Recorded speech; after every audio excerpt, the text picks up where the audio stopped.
Assalamualaikum warahmatullahi wabarakatuh. Di sini saya akan memberikan sebuah pembelajaran terkait bahasa pemrograman Python. Kita akan mengetahui tentang sejarah bahasa pemrograman Python itu sendiri. Yang mana kita bisa lihat di teks ini, Python merupakan pertama kali dikembangkan oleh Guido van Rossum pada akhir tahun 1980-an dan dirilis pertama kali pada tahun 1991. Guide ini mengembangkan sebuah Python dengan tujuan untuk menciptakan bahasa pemrograman yang mudah dibaca dan digunakan. Namun, Python sendiri diambil dari acara komedi Inggris. Jadi dia ini diambil pada acara komedi Inggris tersebut dilaksanakan dengan nama Monty Python's Flying Circus, bukan dari ular Python artinya. Sejak saat itu, Python terus berkembang dan menjadi salah satu bahasa pemrograman paling populer di dunia ini. Uh, Kita akan melihat sih apa itu arti dari Python sendiri. Python merupakan bahasa pemrograman yang sangat mudah dipelajari. Kenapa dia sangat mudah? Dikarenakan sintaks dan fleksibilitasnya sangat mudah digunakan atau mudah dicerna dengan bahasa-bahasa tingkat tinggi. Bahasa tingkat tinggi tersebut bahasa yang mirip seperti manusia itu sendiri. Uh, Python ini sering digunakan pada pengembangan web, data science, AI, dan masih banyak lagi. Bahasa ini populer, sintaknya sangat sederhana, dan mudah dibaca bagi para pemula untuk memulai pemrograman komputer. Sebelum kita memulai untuk melakukan pengodingan, hendaklah kita menginstal dulu sebuah bahasa pemrograman Python sendiri atau IDE-nya atau prinsipnya seperti eksekusinya dulu. Python ini kita harus menginstal dulu yang bernama Python, bahasa pemrogramannya.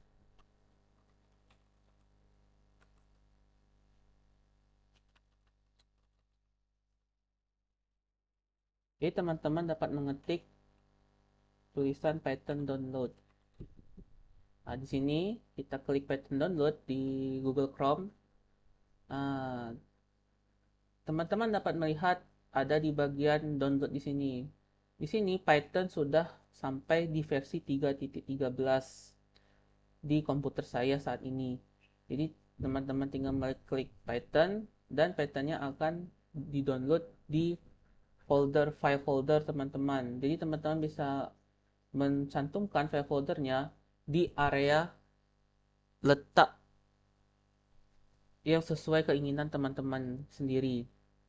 Di sini saya sudah mendownloadnya, sudah lakukan install, maka nanti teman-teman tinggal klik kanan di mouse, kemudian sudah mengklik kanan di mouse itu, maka ada pop-up yang muncul untuk melakukan instalasi. Tinggal klik next, next, next. Jadi teman-teman bisa lihat di tutorial Python yang lain yang dapat menginstal secara device.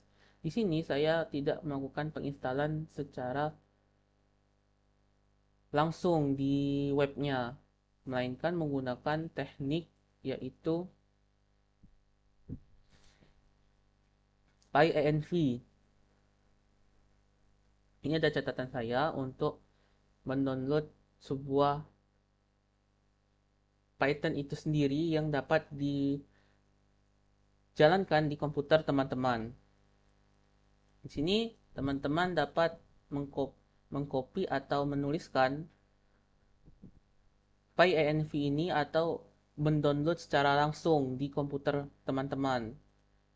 Hal ini, PyEnv ini merupakan sebuah alat yang akan digunakan untuk mengolah versi Python yang berbeda dalam satu sistem. Jadi ini sangat berguna jika teman-teman nanti bekerja dengan beberapa proyek yang masing-masing memerlukan versi Python yang berbeda-beda. Mungkin ada nanti yang versi Pythonnya 3.10, ada 3.9 dan sebagainya. Jadi bisa divariasikan di PyEnv ini.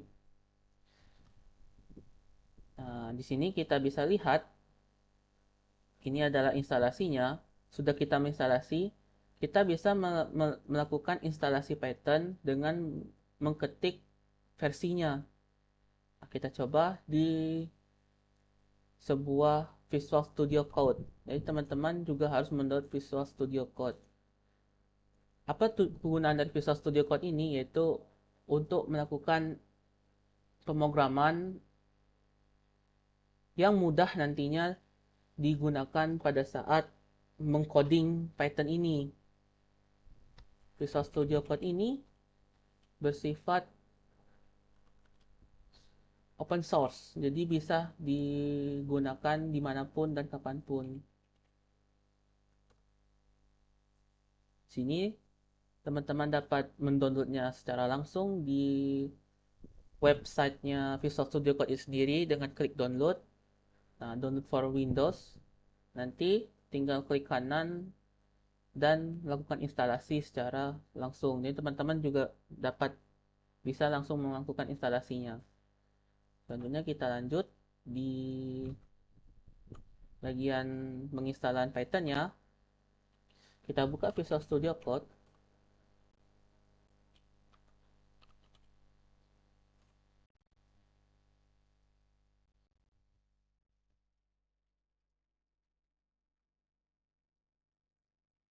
Kita tunggu.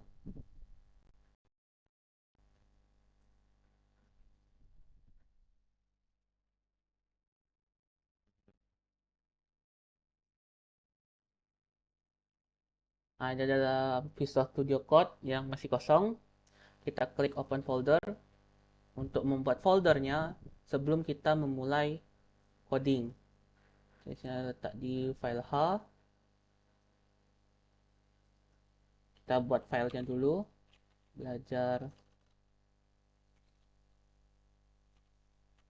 Python. Klik Select. Nah, di sini adalah file folder yang kosong yang sudah dialokasikan oleh Visual Studio Code itu sendiri. Kita klik terminal. Sudah itu, baru kita melakukan instalasi dengan menggunakan PyEnv.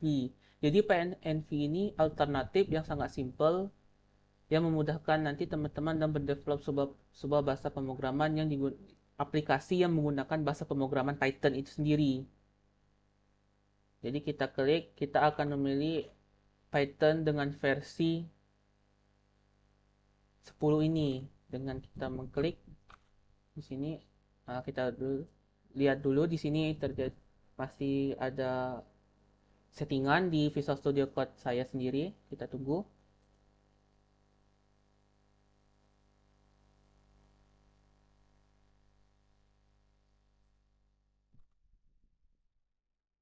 Nah, sudah itu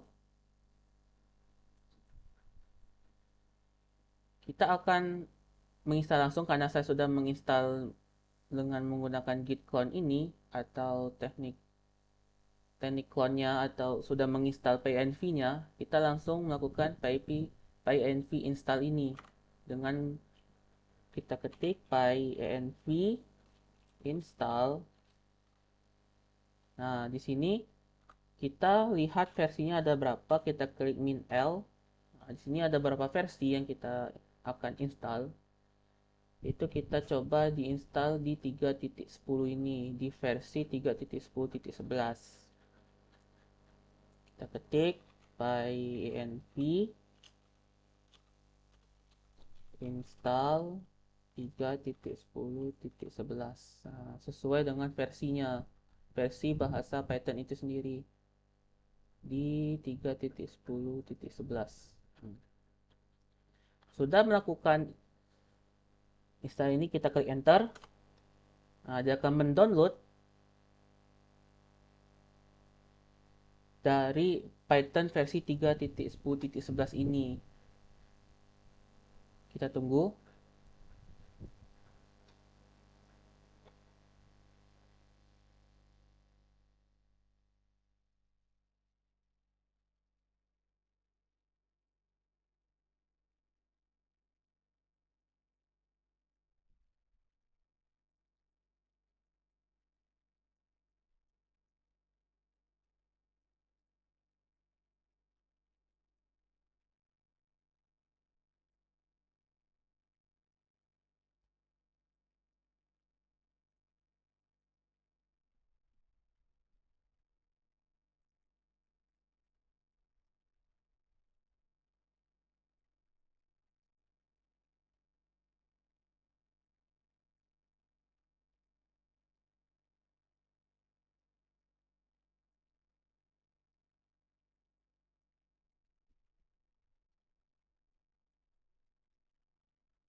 ini sudah melakukan instalasinya,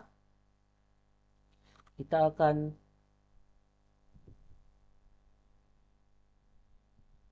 melihat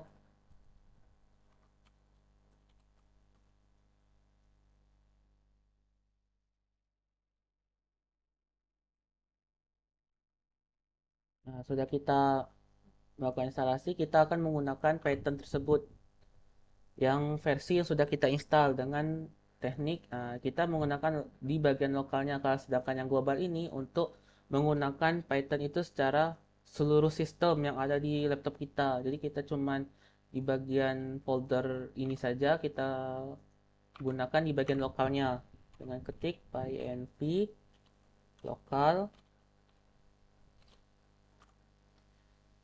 kita ketik 3.10.11, kita klik enter, maka di sini akan muncul versi dari python.python version. Sini saya menggunakan versinya, yaitu kita klik sini 3.10.11. Maka di file di folder ini dia akan menggunakan Python yang memiliki versi 3.10.11 itu sendiri. Sudah itu, sudah kita membuat ini, baru kita akan membuat sebuah virtual environment.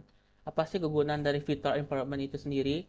Yaitu melakukan sebuah isolasi dari proyek kita sendiri agar tidak terganggu dengan proyek lainnya. Jadi kita bisa bertukar proyek-proyek lainnya dengan versi Python yang sesuai yang kita tentukan sendiri.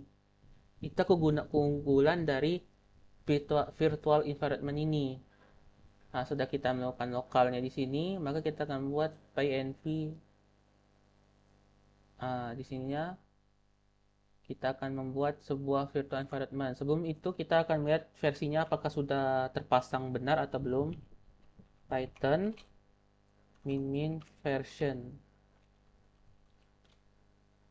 Nah, Python ini versinya yaitu 3.10.11. Maka di folder ini dia sudah terpasang sebuah program Python dengan versi 3.10.11 itu. Selanjutnya, kita akan membuat sebuah virtual environment-nya dengan mengklik seperti ini. Python min pnv. Ini adalah membuat sebuah membuat sebuah virtual environment-nya dengan nama virtual environment yang teman-teman suka. Bisa dengan my library atau myenv. Jadi bebas dinamakannya. Di sini kita namakan my library. Disinilah nanti kita akan menggunakan library Python tersebut yang sudah dikumpulkan di virtual environment-nya itu sendiri yang kita bisa install dengan menggunakan basis pip install. Kita tunggu.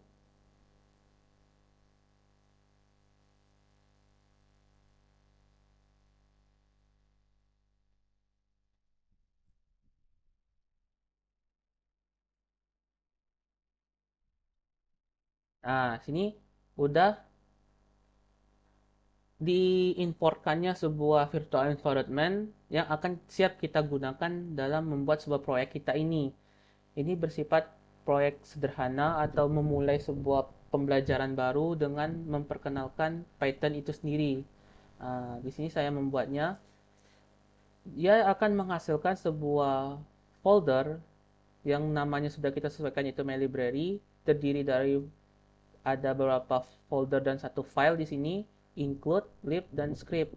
Yang ini kita gunakan di script, di activate. Jadi kita akan masuk ke virtual environment-nya atau mengaktifkan virtual environment-nya. Kita bisa melihat contohnya di sini. Klik pad-nya, namanya yaitu my library. Sudah itu kita masuk ke file script. Sudah file script yaitu kita masuk ke file activate. Kita klik. Dia akan masuk ke dalam virtual environment-nya. Di sini kita bisa menggunakan PIP, jenis PIP-nya yaitu PIP list. Kita lihat, dia akan menggunakan PIP list yang ada di library yang kita sudah cantumkan ini. Dia minta melakukan upgrade, kita upgrade saja dulu. Kita copy, kita pastekan. Dia akan melakukan upgrade pip installnya tersebut agar bisa digunakan nanti untuk versi-versi yang barunya, library-library yang versi-versi barunya itu sendiri yang bisa kita gunakan di bahasa pemrograman Python yang akan kita coba ini. Kita tunggu. Nah, sini sudah melakukan instalasinya. Baik, kita akan langsung memulai bahasa menggunakan pemrograman sederhana. Pemrograman sederhana ini yang kita kenalin dulu yaitu tahap pemrograman awalnya, pengenalan sintaksnya dulu. Pertama kita membuat sebuah file Python itu sendiri, kita klik pelajaran 1.python.py. Nah, ini untuk membuat sebuah file program Python yang kita beri format yaitu .py. Jadi teman-teman bisa mengikuti ini pelajaran 1.py. Nah, ini membuat sebuah file untuk kita mulai mengetikkan program Python kita. Kita akan mulai untuk menampilkan string di pemrograman Python ini.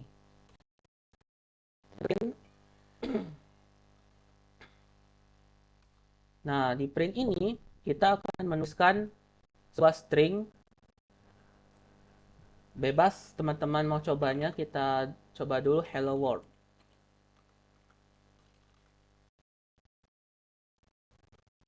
Nah, sudah kita menulis eksekusi secara langsung di virtual environment-nya.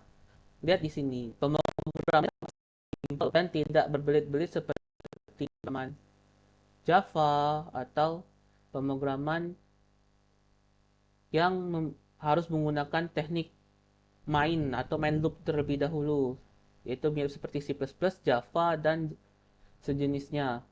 Hal itu sangat ribet untuk bagi para pemula yang nanti akan mencoba sebuah pemrograman. Jadi kita akan memulai dengan pemrograman Python ini dengan mengenalkan sifat stringnya dulu, yaitu hello world. Nah, bagaimana cara mengeksekusinya?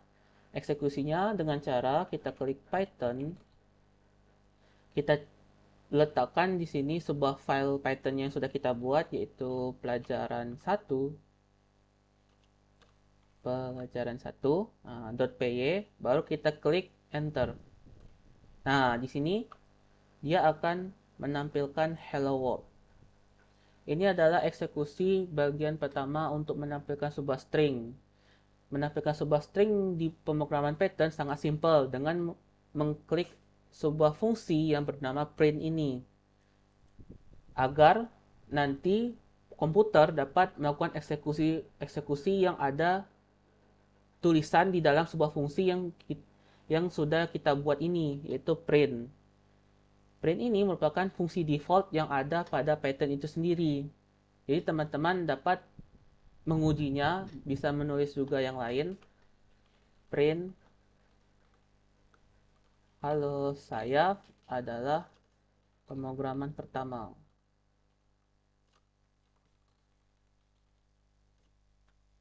Nah, jadi teman-teman bebas untuk membuat sebuah string yang diinputkan ke dalam fungsi print ini. Kita klik lagi di sini dengan menuliskan Python. Ingat ya teman-teman, untuk melakukan eksekusi ini kita harus masuk ke virtual environment-nya. Apabila tidak masuk ke dalam virtual environment-nya ini, maka eksekusinya tidak akan terjadi atau terjadi kesalahan atau terjadi error. Nah, kita coba di sini Python pelajaran 1. Nah, dia akan menampilkan hello, saya adalah pemrograman pertama.